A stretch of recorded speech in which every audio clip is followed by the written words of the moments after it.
itu bau, itu busuk sama seperti keputihan.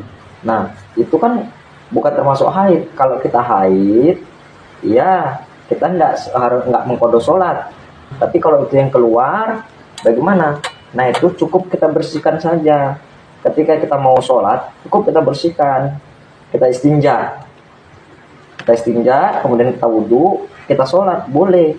Tapi kalau cairan kuning itu terus keluar seperti haid, hitungannya setiap menit sekali, kita khawatir ketika kita sholat itu keluar, maka kan sholatnya batal.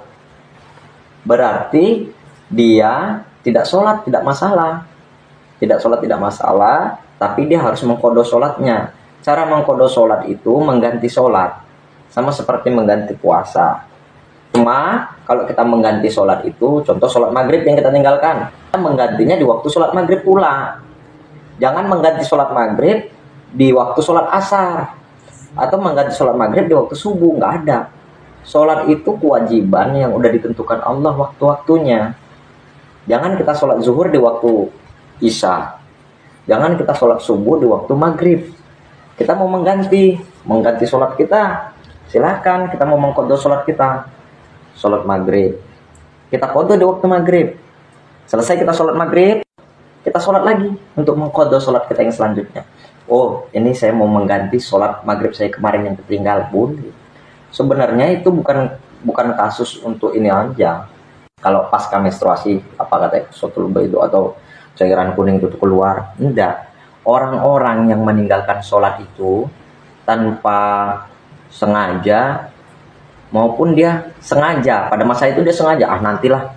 Tapi ketika dia udah bertobat di posisi beberapa hari kemudian atau beberapa tahun kemudian, dia mau bertobat, dia ingin mengganti sholat-sholat yang tertinggal, boleh diqadha sholat. Sebagian ulama itu membolehkan itu.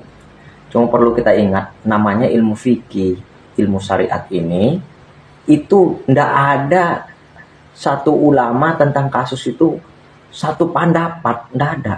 Bahkan imam 4 mazhab itu ndak pernah satu pendapat mengenai satu hukum. Nah sekarang ini mana yang kita ikut? Intinya kalau ada ulama yang membenarkan dan kebanyakan ulama memakainya, kita mau mengqadha sholat kita, sholat maghrib dulu, waktu kita duluan jahat, katakanlah dulu kita sering menyanyiakan sholat, banyak sholat maghrib kita tinggal. Contoh, sholat zuhur kita banyak tinggal, nggak apa-apa kita qadha sekarang. Niat untuk mengqadha sholat zuhur kita yang tertinggal dulu, boleh, serah, terus sholat qadha terus, mengganti. Jadi Ustaz, diterima Allah apa enggak? Kan gitu. Soal diterima atau tidak, itu urusan Allah.